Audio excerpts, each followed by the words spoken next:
All right, welcome back. Our next speaker is Julie Drucker. Julie Drucker is originally from New York City, and she's been a seaweed harvester since 2003 and is the owner of Yemaya Seaweeds since 2010. She teaches annual seaweed foraging weekends at the Ohlone Herbal School and seaweed nutritional and culinary classes at Three Stone Hearth, both in Berkeley, California. She is also an acupuncturist, shamanic practitioner, and performance artist. Please welcome Julie Drucker. Hi, everybody. I'm actually not an acupuncturist. I'm an acupressurist.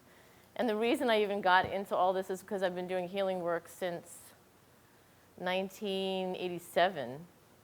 And my first weekend of going out to harvest in Mendocino, it was a full moon. We woke up at 5 a.m. I got into the ocean with a wetsuit, of course, up to my thighs. And all of a sudden, I was like, oh, my God, this is the greatest thing I've ever done in my entire life. I completely, every care I had, I'm tired, I'm hungry, every cranky feeling was gone. It was an amazing experience. And every time I've gone into the ocean since then, I have the same feeling. So I went home immediately and I started researching, what are the seaweeds here? Like, what is this? What is this? Why do I feel this way? I mean, it's true, I always wanted to be Jacques Cousteau's assistant when I was a kid. I mean, you'd see him going down in the depths, and I was like, I want to work with you, like back in the 70s when I was growing up. And so I had that feeling when I was in the ocean, but there's something about these seaweeds. So the more I learned about them and spent more time in the ocean, the more I realized, and I still am learning more and more about the seaweeds. I can't believe their medicinal properties. So what I'd like to do is tell you a little bit about how I do it, why I do it the way I do it, when it happens. It's a very specific ecosystem and very specific process to get these seaweeds, to get this medicine out of the ocean. And then I'll go into the breakdown of the ones that I harvest nutritionally and what they give to people nutritionally. Yeah? So I'm going to go back to the slides. I'm so sorry about all this. It was not my intention to. That's me many years ago. This is my dear friend who taught me this whole process. So I have to go back in time. For centuries, on every coast in the world, the indigenous population harvested seaweed for food and medicine. And on our coast in California, the Pomo is just a huge name for a huge number of tribes. They have harvested, and traditionally they dried their seaweed on the beach with fire, over fires. And they still harvest. They harvest nori mainly because it's the easiest to get. But in the 1970s in Mendocino, some of the back-to-the-landers started going down to the ocean at the minus tide and realized, whoa, this is like the Garden of Eden. I'm going to start taking seaweed out and seeing how to dry it, experimenting. So this man, John Llewellyn, in 1972 or so, started doing that and subsequently started teaching people the process of how I do it. And my friend Ed, who introduced me to all this, was the next generation below him, and I'm sort of the next generation below them. So Mendocino Sea Vegetable was one of the first companies on the Mendocino coast, and I'm like 4 generations down from that. And I harvest a lot less, but I still do it in the way that we were all taught originally. So how he's discovered it in the 1970s is how I do it. All hand harvested, with going out on the minus tide, which is on the full moon cycle and the new moon cycle, where the ocean will recede up to 5 feet more than on a regular low tide. And right now, as climate change takes over, et cetera, there are usually about 25 days in which I can go out for the whole year. And out of those 25 days, I usually have now about 18 days, because to dry the seaweed, I have to have 78 degrees or above, because I dry it in the sun, full sun, and full heat. But because of climate change, our north coast has really, really cold springs. So normally when I would start harvesting in April, I can't start till June. And a lot of the varieties, it's too late to harvest them in June. So there's this, it's not hot enough. Oh, this is. Anyway, that's my little sad story. Let me go back to the pictures, because go back. Don't go back. Good. I want to talk about the upwelling system. So the reason we have this amazing ecosystem it occurs between Vancouver and Monterey, only in that location in the entire world. And the upwelling is really interesting. So the winds that blow from shore onto the ocean what they do is they blow from the shore into the ocean, and that wind brings up all these nutrients from the bottom. And those nutrients are like fertilizer. And it creates these humongous areas of really nutrient-dense seaweed. And that seaweed is what you see over there. That is the medicinal property, and that's how it happens. It's a very specific ecosystem that could possibly change with climate change. They don't know, but right now it's an amazing. So that's where we have really cold. It's 52 degrees, the water in Mendocino. Luckily, in a way, it's probably better, because otherwise you'd have people coming in. If the conditions were easier to get, they would probably have taken out all the seaweed. Luckily, that hasn't happened, thank God. So that's what I'm going to say about the upwelling. And this is a little bit of a diagram of it. So I have about 10 different areas. See that yellow little, I harvest between Fort Bragg and Elk on the Mendocino coast. I have about 10 different spots. And some of them, like Elk Beach, I'll walk out from the beach, and it'll be rocks and just piles of seaweed, of wakame. Other places, I'll be on a rock cliff or a rock outcropping, and I'll be sometimes at the edge. My niece knows, she comes with me. And so I have to go where the seaweeds live. Sometimes they live in really harsh conditions, right? Like the sea palm, for instance, this one variety, it has a stipe the size of my forearm, and it has these fronds. It needs that heat. So I don't know how many of you have been to Mendocino, the Mendocino coast. Yeah, raise your hand if you've been there. Right, so you know that huge surge. Well, that seaweed has to live where that crashing waves comes, because that's how its spores spread. So it travels. So here's the sea palm, right? It gets the wave comes, and it lets off the spore. It travels down, drops, and it has to attach itself before the next wave comes. It's an incredible thing. So it is tenacious, and that tenacity is what you will get when you eat it. So all the properties to exist in an ecosystem, you also get when you eat them. That's one variety. Other varieties are in sort of channels, so I'm kind of like going down these deer trails, and it's very, very intense. It's super energy consuming, but I also have a lot of energy, so it's a good gig for me. Since I love the ocean. All right, let's see what's next. This is actually Elk Beach in a low tide. So this area, right, all that dark stuff in the front, that's all seaweed that you can see. Yeah, that's all wakame. So all of that, this is a friend and I years ago. This is often what it looks like. We're in the water, about a waist, cutting. Yeah? This is me harvesting kombu.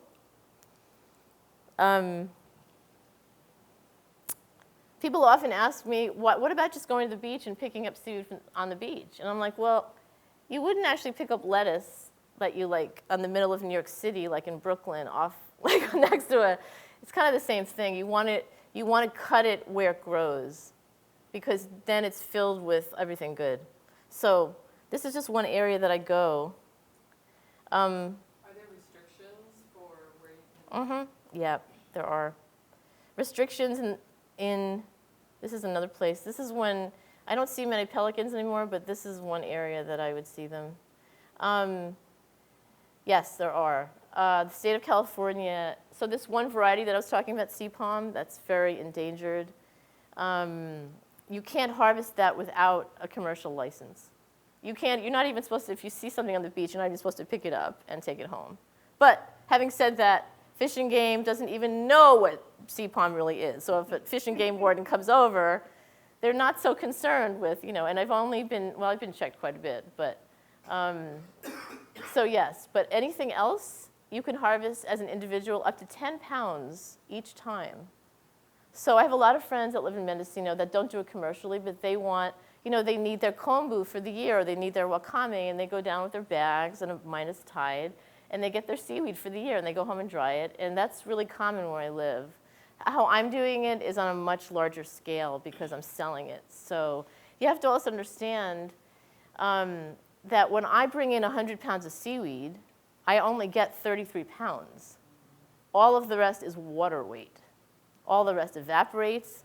To see, sometimes these pieces of wakame are 10 feet long. It will shrink down to this size after. So you have to bring in enough to be able to get enough volume. And I don't even bring in 100 pounds at a time.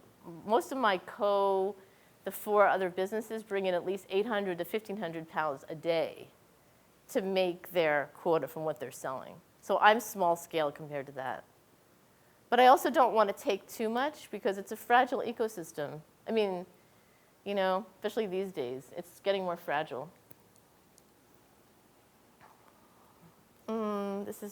This girl is now 18. These are pictures. That's a starfish, yeah, nice. So this is the wakame, and this is one of the areas where I go. You see all of this down here? Yeah, these places that I go are filled with seaweed. And I have a feeling that a lot of these places, although you'd never see this written, were cultivated by the native communities that were there. The book Tending the Wild, like the Europeans that came here, oh my God, it's California's paradise. Oh my God, we have to take over. They didn't realize that it was paradise because the native communities made it paradise. They knew how to tend the plants and the seaweeds and the oaks and the redwoods. So I have a feeling they did the same thing with the seaweed because some places I go, I've never seen so much seaweed in one place. And it's probably because they knew how to cut it at certain times of the year to increase the stands. And that's what we're doing as hand harvesters. All of us, there are about 5 of us that are really active that go out every season. And we know how to stress the plant just enough to increase the stands of seaweed. And that's a really cool thing because the marine algae are the largest oxygen producers of anything on planet Earth, which is amazing to me, isn't it? That's the largest producer of oxygen.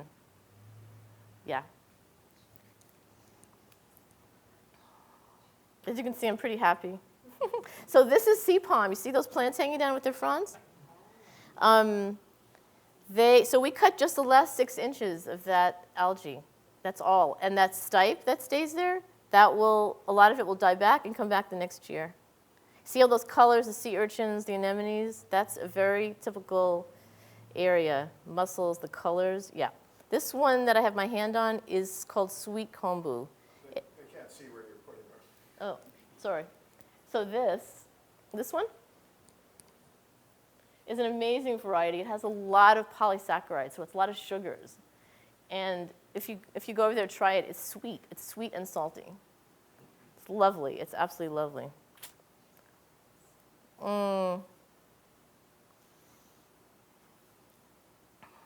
Getting ready to go out. So I wake up at 4 a.m. I make my black tea because I've only gotten maybe 5 hours sleep. Get in the truck. I drive an hour and a half from my spot inland to the coast. Unload the wheelbarrows and the supplies and the people that have helped. We traipse down to the ocean. We only have about 2.5 to 3 hours actually in the water at the ocean because of the tide coming in. Load the truck, come back by 1, lay everything out in the sun and dry it and turn it for the next 8 hours. And then usually it's still not dry until the next day. So you're actually laying it out on the beach? No, I lay it out. I drive inland. I have 38-foot tables. I'll show you. But so you see the sea palm on this sort of, it's like an incline, right? And this surf below me, that surf below can get very wild. And I have been slammed by a rogue wave. It is not fun.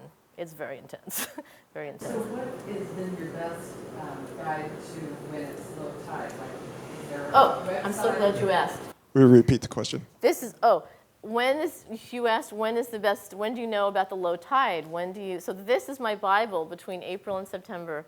I mean, people look online, that's just too, This still exists. It's actually a fisherman's tide table. And every year I go to those dates that have the little blue numbers with the little minus in front of them. And those days signify a minus tide, meaning that, so every day you have 2 low tides and 2 high tides. 2 low tides and 2 high tides. But in the spring and summer, you have another 25 days that they call spring tides. And those low tides will go out further than a regular low tide. And those are the only days where I can go out and get the seaweed. So this tells me the time of day when the tide will be lowest. It tells me the sunrise, because I have to coordinate the sunrise with the tides. And it tells me when the moon will be full or quarter, so everything has to line up. The moon cycle has to line up, the sun, the heat, For instance, right now, this morning, I would have been harvesting seaweed. I decided, I'll come and talk to you instead. But this is a full moon cycle, right? It's still the full moon. Usually 4 days before, during, and after are a cycle. I can pass this around so you can see. It's really interesting to actually see. And you'll see the numbers like minus 0.7, minus 1.4. A minus 1.4, a minus 2.1 are some of the lowest tides that we'll get at the coast. So let's say they said that there's going to be that lowest tide at 6 o'clock in the morning. What time would you arrive? I will get there at usually 5:20, because by the time we get to the site, sometimes it's a 20-minute walk to actually get there. Because Mendocino it's such interesting geology. I don't know how many of you know it, but it has these large rock shelves, and they're not easily accessible by Highway 1. So often I have to walk down hills or traipse through a small forest, or it's one of those places. So, and I want to get there a little before the lowest tide. So usually I get there a half hour before, if I can. If I can't, then I have about 2.5 hours. Hustle, hustle, hustle, and then, Yeah, I'll pass this around. Yeah? Here, I'll show you, if you want.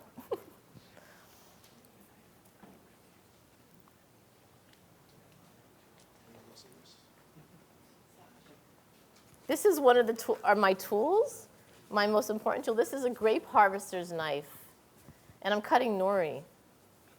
So, you can do it with scissors, but this is a great tool, and it's cheap to buy, really cheap. And it's orange, so when I drop it, I can see it in the seaweed.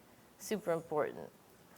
This is me. This is just like in June, July, right off the Mendocino headlands. This looks super calm right here, but I had gone a little bit over this area right here, 5 minutes later, and I was like down here.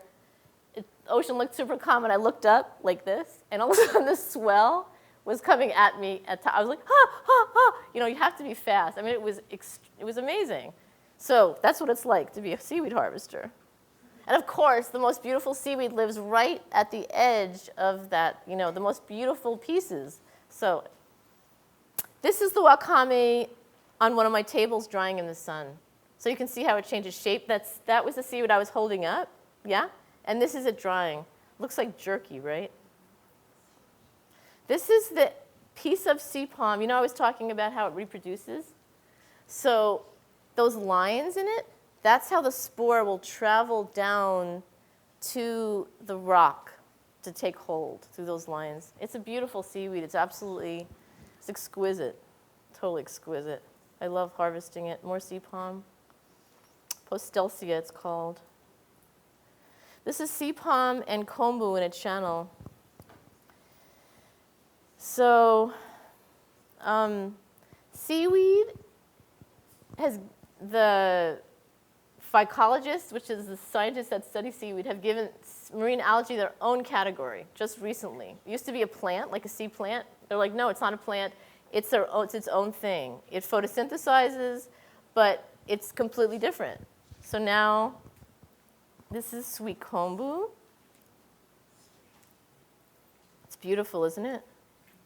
This is bladderwrack. This is a seaweed that if you have any kind of thyroid issues, hypothyroid, hyperthyroid, this is what you want to take. This particular seaweed is actually the second ingredient in every herbal thyroid medication that you can buy over the counter, which is mind-blowing to me. And if I'm selling seaweed, it's fascinating. This is the one seaweed I don't eat much. I don't have a thyroid issue, but when people come towards me and they're like, sometimes they'll devour what's inside the shell, the abalone shell. They're like, I said, do you have a thyroid condition? Yeah. Like every time, it's incredible. And people, I mean, it's the most fishy seaweed that I harvest. But people that, you can see how much people need it. It's filled with Fucus is filled with iodine. It's also very, it's filled with mucilage. Those are beneficial sugars. So all of that, that slime is fabulous for your skin, for the bath, for inflammation. I'm going to go into each one and their uses. This is nori. This is our California nori. Porphyra.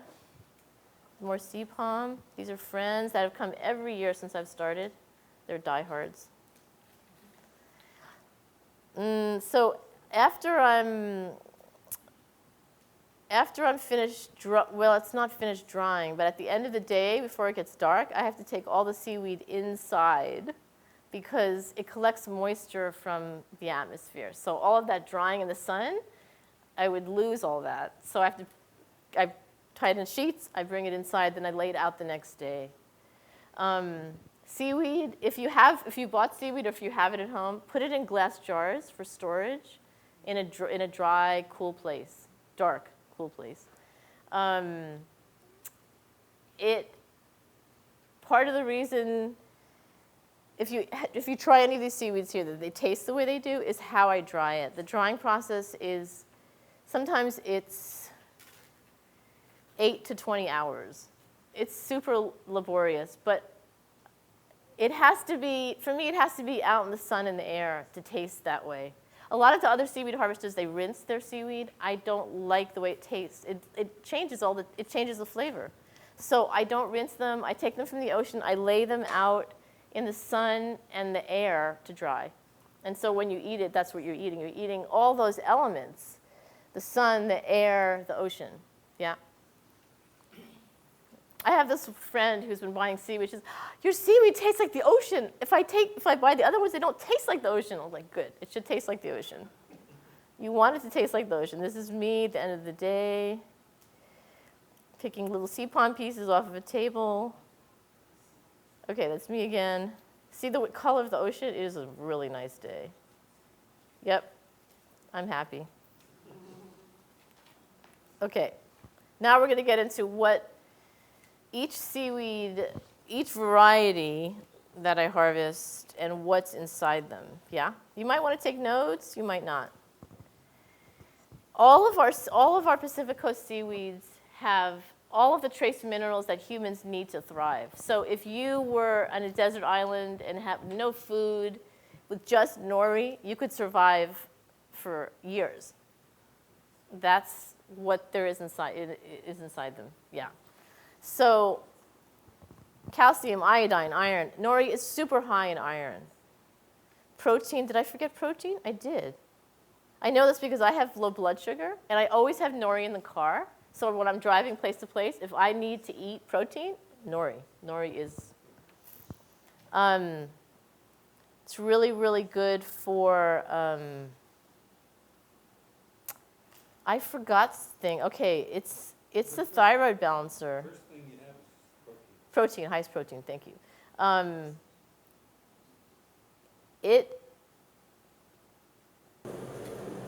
you have this information on the website or anything? You know, I'm working on a new website, but when it goes up, I'll have all this. If you want this specifically, I'll just email you all these things. So just text me, I'll email these to you. But you can read. I don't have to read over to you. But I'll just say these will also go into the video when this is produced by the end of the month. Great. Yeah. So let me go on. Okay, so that's nori. Nori has a lot of B complex also, which is super important.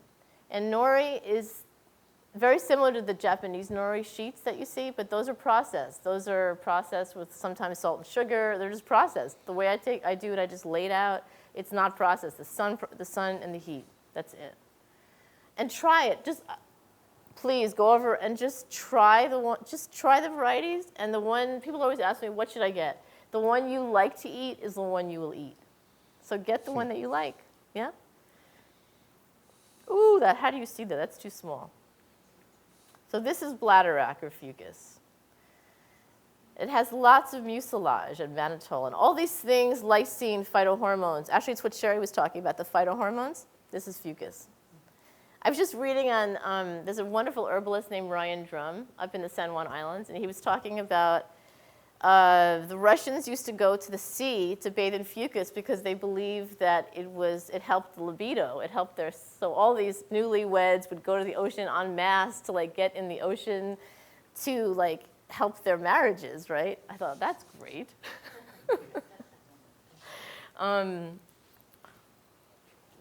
I've been using this for my mother. My mother has really arthritic feet. It's really helping her. It's fascinating to see. I use it in the bath all the time, just to spread all that alginate, which is this slimy, very delicious. When you think about this kind of stuff, think about cooling. Cooling, use it for I use it for suntan lotion and burns. I was telling my niece, we all went out, every year I do a thanking ceremony to the ocean. And we were all out there on Sunday in Mendocino. It was like 80 degrees at the ocean. We were all in the water. We were out there for about 7 hours. We were red as lobsters, all of us, even my friends who were brown skinned, right? Red. We came back, we just slathered ourselves in seaweed. The next day, none of us were burned. I mean, none of us. It was, my friend kept saying, make sure you tell them that it's for burns. You know how you keep I don't know about you, but you keep a first aid kit in the kitchen? I always have like my nettle tincture, my seaweed in a jar. Have your seaweed. All you need to do is wet it, put it on any place that's burned. I wish hospitals would believe that this exists. Their burn victims would have an absolutely new lease on life. The thing is, it's super hard to convince people of seaweed being medicine. The culture, the greater whatever, has convinced people that I can't tell you how many times a tourist will be standing on a hill and see me like cutting seaweed, and they yell down, what are you doing down there? What, you eat that stuff? I'm not kidding, and I'm like, yeah, it's medicine, but nobody believes it anymore. I had this, I was selling seaweed this winter, and a man came up he was Scottish, and he was like, the grannies in Scotland still harvest seaweed. They know what it is. So you have these older people still alive, in the British Isles, in Russia, in Australia, and Hawaii that still know how good this is. And then people like me that are like, oh my God, that are going around, but it's being lost because people, they think it's something bad. They think, oh my God, it's coming from the ocean? You eat that? I mean, it's really interesting. That's part of the reason I wanted to come do more lectures, because people were so removed from the ocean. Even if you live at the ocean. I did a class in Mendocino, and the people that came have lived in the town of Mendocino for some of them 30 years. And one of them said to me afterwards, wow, I never knew the ocean was a garden. And I went, oh my God. Yeah. Can you talk a little bit about toxicity? That might be one reason why people are hesitant to use it. The ocean is so contaminated, everybody is putting their junk in there. And so the fear of toxicity is very real, and that would prevent me from just eating as much as I can if I'm not sure where it comes from. Yeah. Well, my response to that's a really good question. my response to that is everything in the world, as far as I can see, is polluted in some way. But the ocean has this capacity to regenerate, more so than I've seen almost in any other ecosystem. So having said that, people always ask me about Fukushima, because that's the most known toxic. And scientists came to our coastline with all their testing equipment and this and that, and they did not find any radioactive isotopes on the coast. They did find some in the northern part of Washington, I believe, but don't quote me about that. So on that level, I like to say that of the Bay Area, well, Mendocino is not the Bay Area, but of the counties, you have San Francisco, Alameda, Marin County, Sonoma, Mendocino. Of all of those, Mendocino is still the cleanest of all of the coasts. We don't have industrial going into the water. We don't have farm pesticides. We don't have agriculture. We don't have those pesticides going in. So all I can do is just go by the feel and the taste of the seaweeds, because I've been going to these places for 16 years. So I have this, I taste everything before I harvest it. And one time I went to one area and I tasted something really metallic. And I tried all the different sites that I go to, and I realized it was in half of all those sites. It might have been from an ocean liner or some kind of contamination. I didn't go to any of those places for the rest of the season. And the next year, it had all been washed away, and it was really good again. So I'm going by the taste, the texture, the color, my experience of knowing how it's supposed to be when it's really healthy. So I guess what you have to do is trust your seaweed harvester, in a way, to know that you're going to get really good seaweed that way. But how do you know when you get a nori sheet, where does that seaweed come from? Is the Korean peninsula where you're getting it, is it clean? Is it being harvested in a good way? Are those workers being paid a living wage? Do you know that? So you'll buy seaweed, right? That comes from Trader Joe's or Costco. So in a way, you have to think about different things, maybe not so much is it contaminated, but how far is it coming? How far is it traveling? What does it feel like? What does it taste like when I'm eating it, right? But still, it's a good question, is it contaminated? Because there are places. So I also want to say about that is that the seaweeds, some of our varieties have a capacity to expel the contamination. Like the kombu, for instance, can do that as a species. So when they were testing for Fukushima, they tested the seaweeds first. Because if the seaweed is contaminated, everything else is contaminated. And having said that, if we have another humongous nuclear fallout and the seaweed is too contaminated, yes, it will be. So you have, does that make sense? You have that it will expel contamination, but also it will absorb. So yeah, I don't know what to say about that, except that I know from my own experience of eating it and harvesting it, it's still good, really good. So, yeah? This is the seaweed I really want to talk about. I can't say enough about this variety. It regulates blood sugar.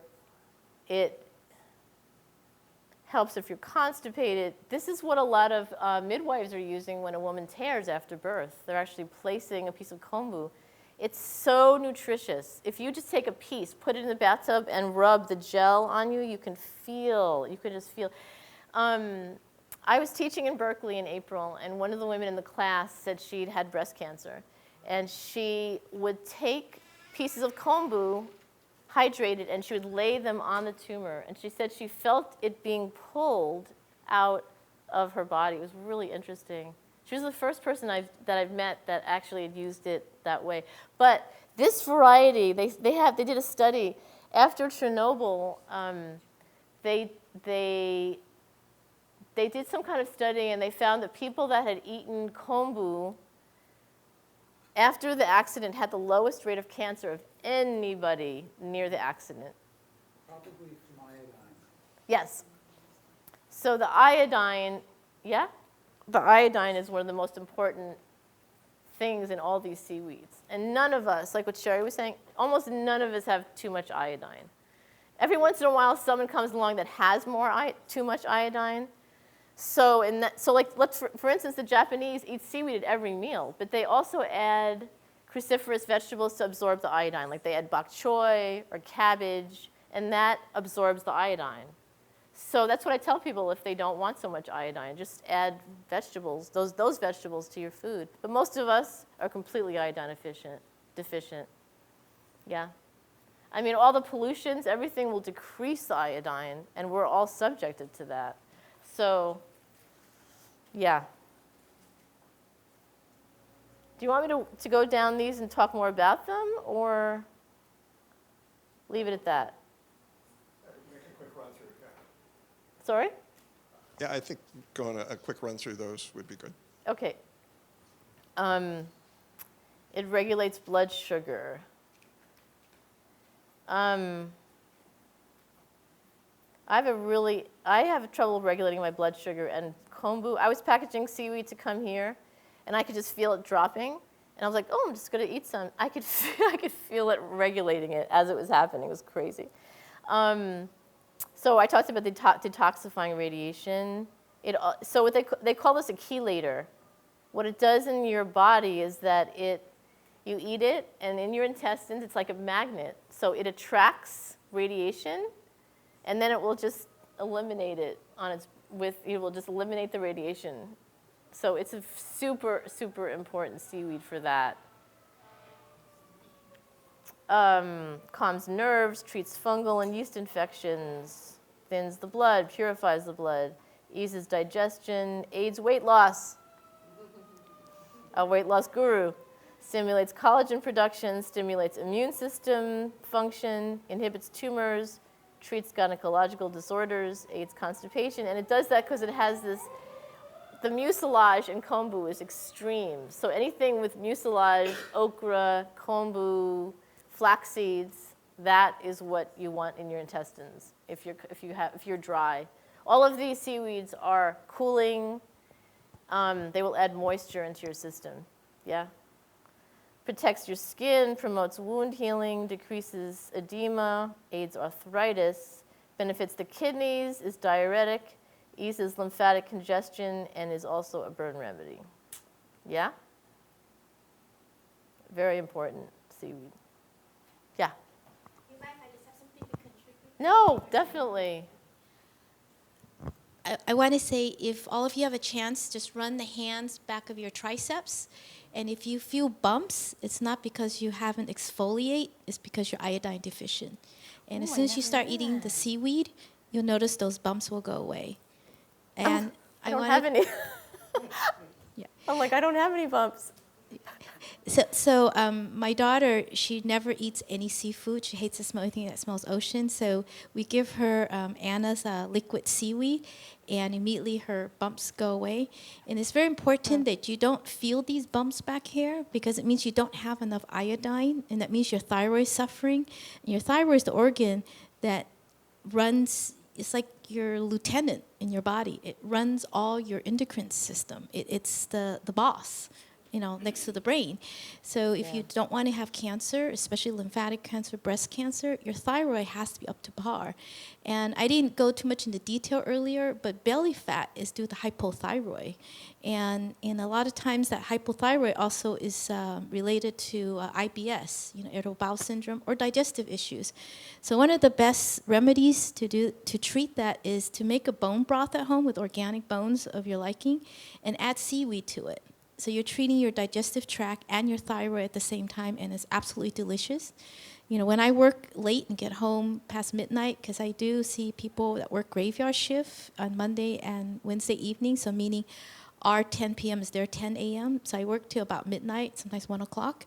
All I'll eat is seaweed soup, seaweed with bone broth, and maybe some mung bean sprouts and cilantro, and it's absolutely delicious. I grew up with seaweed. I couldn't appreciate it because I grew up eating it all the time, and I still do, until one time I was getting sick at a trade show, sharing a booth with another person that was selling encapsulated seaweeds. And I wasn't appreciating it. I go, I eat the fresh seaweed. What can capsule seaweeds do? But I started to feel very hot. I started to get lethargic. My bones started aching. And I thought, what is going on here? And the person I was sharing the booth said to me, it sounds like you're getting the flu. I said, I don't even know what the flu is. I don't get the flu. She says, well, that's what the flu feels like. And she passed me a bottle of the seaweed, and she said, here, take 10 of these.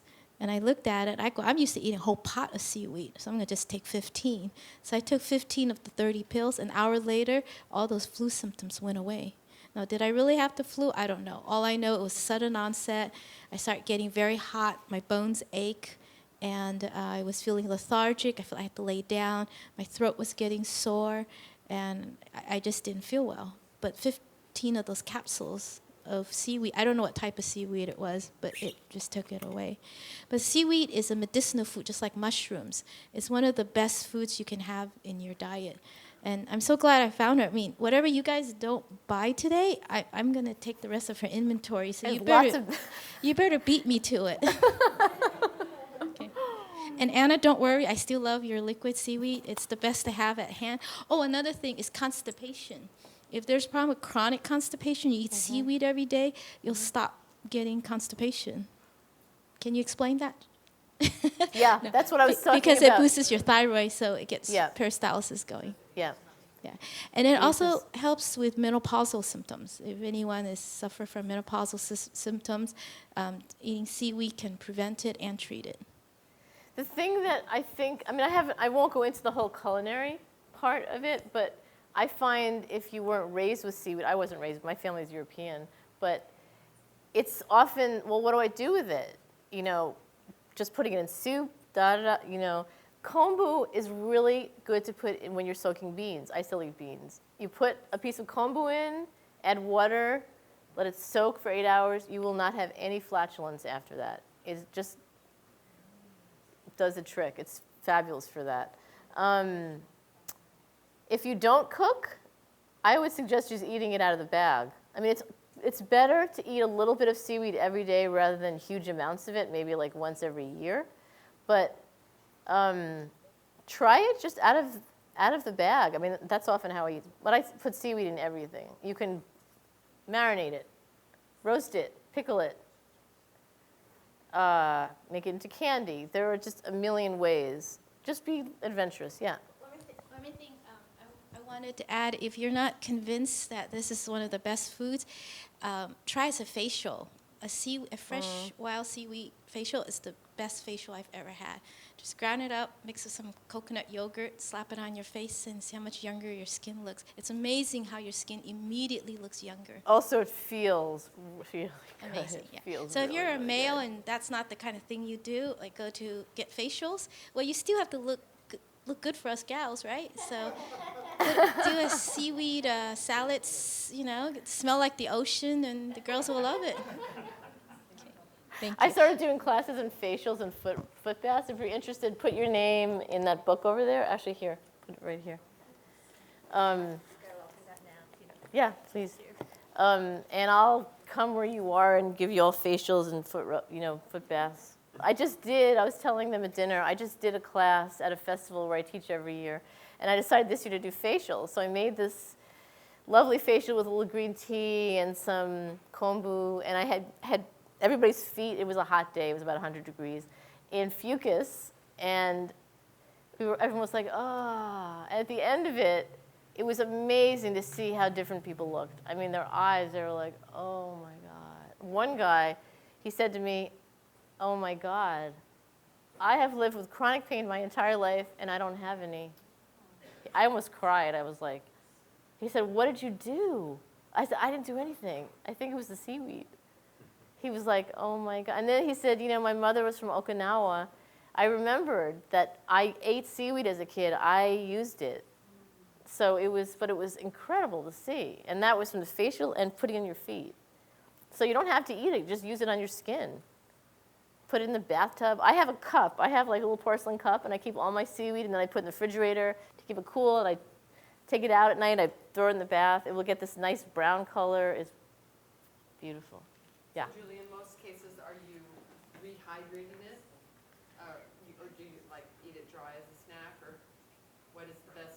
For Would you like to soak it in water and have it rehydrated? everybody's different. So I do everything with it. I eat it out of the bag. I put it in my quinoa. I throw it in my oatmeal. I make a gomasio. Like I put a little bit of toasted nori or wakame, and I add sesame seeds, a little nutritional yeast, and I grind it up into like a sprinkle, put it in the refrigerator, and then I just sprinkle it on everything I'm eating. That's one other way I'd use it. I saute it in coconut oil. It's delicious. I made some. There's some over there for you to try. So it's kind of sweet and salty. I throw it in everything I make that has water added to it. Sometimes in the winter, I'm like a really lazy cook, but in the winter, I roast, like turnips and carrots, and I lay strips of kombu over the top, and I drizzle the whole thing in olive oil. Oh my God, put it in the oven for an hour. Oh my God, it is so good. But have you rehydrated the kombu? No, but the liquid from the vegetables will rise up into the kombu. Yeah, but I often, one second. The other thing I'll do is I'll soak overnight pieces of kombu, and I'll drink it as a tea in the morning. That is a really good way to get the minerals. It's easy, it's fast, it tastes like the ocean when you're drinking it. It's salty, and it's so nutritious to do that. Yeah. Who has a question? Oh. Oh. I was saying to repeat her question. Yeah. Yeah, she was just asking if you rehydrated or what you did. Yes. You also rehydrate, yeah. So when I buy kelp powder, what do you think I'm buying? I don't know. You're buying it from Maine sea vegetables, then you're buying Atlantic, probably combination of dulse and kombu and... Okay, so just that's a generic name. To call something kelp means seaweed, basically. And so we don't know which varieties in it. Right. We have some varieties that are actually called kelp, like the bull kelp, the species that's collapsed that we don't have much of anymore. But that is an overarching... Within kelp, you have wakame and kombu and nori, all those, And because I lived in Santa Cruz for 13 years, and you said you can go as far south as Monterey, so the kelp, because there's huge kelp forests there in Monterey, and they're the ones that have those little pods that you can squeeze and pop the water out of, Do you know what the name of those are? It's called Cystocera. Which is there a common name? I don't know the common name. Cystostera? I always call it Cystocera, but it's Cystocera. It's Cysta, I think it's Seira. You can look it up. It starts with a C. Is it good for harvesting? You can eat it. It's not my most favorite variety. We don't have so much in Mendocino, actually. There's a lot more down south. But we have 600 varieties of seaweed in that range. And out of those 600, there's probably more that scientists haven't even tested. And only literally one out of all those is when you eat it, you go, ooh, nothing is poisonous. You will not die from eating seaweed. It's not like mushrooms. It's such an innocuous ecosystem that it's the opposite of it's not harmful, it's beneficial. So there's nothing except for one variety. It's very red, and it looks like it might not taste so good. But everything else is edible. Sometimes people will say, oh my God, I took that, and they'll pick something up, and I brought it home, and I pickled it, and it was delicious. And I was like, oh my God, I never tried that before. But the ones that I harvest are the ones that I was taught by John, Mendocino Sea Vegetable, and that's from research of the most medicinal seaweeds that we have on the Mendocino coast. But there's a lot that you can eat that I just either, it's all, if you find something, if you're out there and you go, oh my God, that's amazing, go for it. Okay, wakame. That was the long ribbon one. B complex, vitamin A, C, K. It has protein, iron, magnesium, iodine, sodium, zinc, chromium, phosphorus, and potassium. And it is one of the highest sources of calcium of all our seaweeds.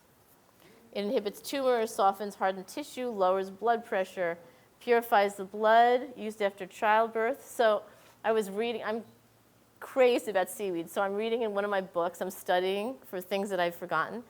And they say that the constituents in wakame are the same constituents in mother's milk 3 days after a baby is born, which is the most nutritional stuff on the planet. And that's what's in wakame. And I was like, oh my God, that's incredible. I was blown away.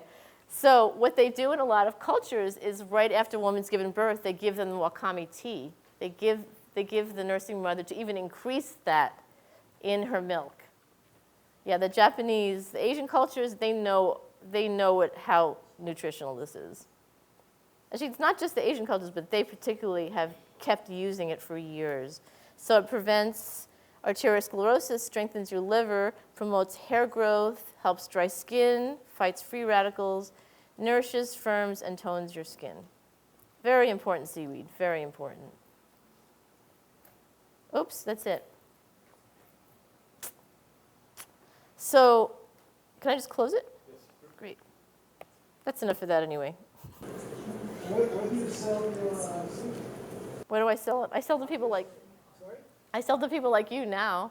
I have, for years, I was selling to a distribution company to these very, very high-end restaurants. And the high-end restaurants were actually, one of them was French, and the owner is she's become very famous as using coastal, her father was, she grew up eating coastal seaweed on the French coast. So she was buying my seaweed in hordes. And then I think my prices got too high.